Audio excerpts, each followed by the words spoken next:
Hi കൂട്ടുകാരെ, നമുക്കിന്ന് വടുവപ്പുളി അച്ചാറിട്ടാലോ. ഞാൻ അച്ചാറിട്ടിട്ട് കുറച്ച് ദിവസമായി. ഇത് എഡിറ്റ് ചെയ്ത് വിടാൻ നേരം വൈകിയതാണ്. അച്ചാറിന് ഒട്ടും കയ്പില്ല, നല്ല ടേസ്റ്റുണ്ട്. അത് എങ്ങനെ ഉണ്ടാക്കിയെന്ന് ഞാൻ പറഞ്ഞിട്ടേ. വടുവപ്പുളി നാരങ്ങ ചെറുതായി നുറുക്കി വെച്ചിട്ട് ഒരു ഇത്തിരി ഉപ്പ് ചേർത്ത് കുറച്ച് നേരം കുഴച്ച് വെച്ച്, അതിന് ശേഷം ഒരു പാൻ അടുപ്പത്ത് വെച്ച് നല്ലെണ്ണ ഒഴിച്ചിട്ടാണ്. നല്ലെണ്ണ ഒഴിച്ചതിന് ശേഷം ചട്ടി ചൂടായിട്ട് കടുകിട്ടു.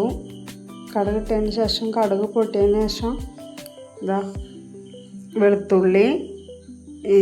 വെളുത്തുള്ളി നുറുക്കിയത്, ഇഞ്ചി നുറുക്കിയത്, പച്ചമുളക്,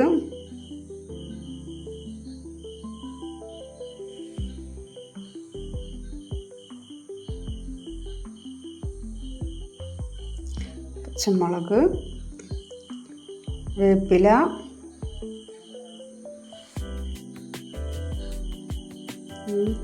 പൊടികളായ മുളകും പൊടി, മഞ്ഞൾപ്പൊടി, ഉലുവ, കടുക്, കായ എന്നിവ വറുത്ത് പൊടിച്ചത്, ആവശ്യത്തിന് ഉപ്പ്. അത് ഒന്ന് ചൂടായതിന് ശേഷം ഇത്തിരി സൊറുക്കൊഴിച്ചിട്ട്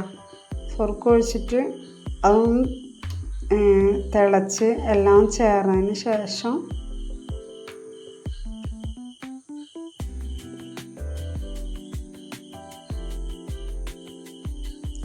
തറവാട്ടിൽ പോയപ്പോൾ ലേമോൾ തന്നതാണ് നാരങ്ങ.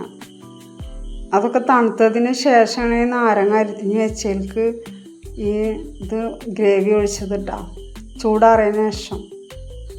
അതുകൊണ്ടാണ് കഴിക്കാത്തത്. ഈ വടുവപ്പുളി നാരങ്ങ അടുപ്പത്ത് വെച്ച് ഭയങ്കര കയ്പാണ്. ആ ഗ്രേവിയൊക്കെ നല്ലോണം തണുത്തതിന് ശേഷം അതിലൊഴിച്ച് നമുക്ക് ചേർത്തിളക്കി വെക്കാം. ചൂടാറിയതിന് ശേഷം ഒരു കുപ്പിയിലാക്കി വെക്കാം.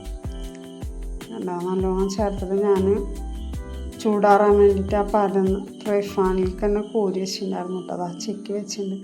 ചൂടാറിയതിന് ശേഷം ഒട്ടും കയ്പില്ല. ഇങ്ങനെ ചെയ്ത് നോക്കട്ടാ.